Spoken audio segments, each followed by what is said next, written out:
இன்றைக்கி நம்ம கர்நாடகா ஸ்பெஷல் சித்ரான்னா எப்படி செய்கிறதுன்னு பார்க்கலாம் வாங்க. இது வேறு ஒன்றும் இல்லைங்க, லெமன் ரைஸையே கொஞ்சம் வித்தியாசமாக செய்வாங்க, அவ்வளோதான்.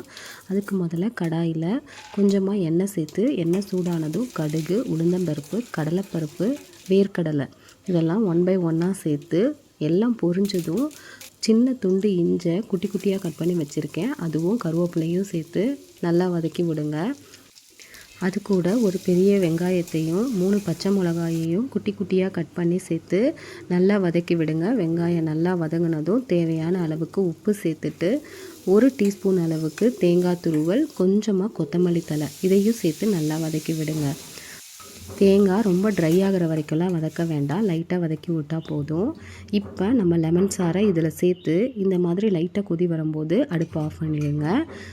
இப்போ நம்ம வேக வச்சுருக்கிற வெள்ளை சாப்பாடை சேர்த்து நல்லா கிளறி விட்டிங்கன்னா சித்ரான்னா ரெடி. இது ஒரு நல்ல லஞ்ச் பாக்ஸ் ரெசிபி, ட்ரை பண்ணி பாருங்கள்.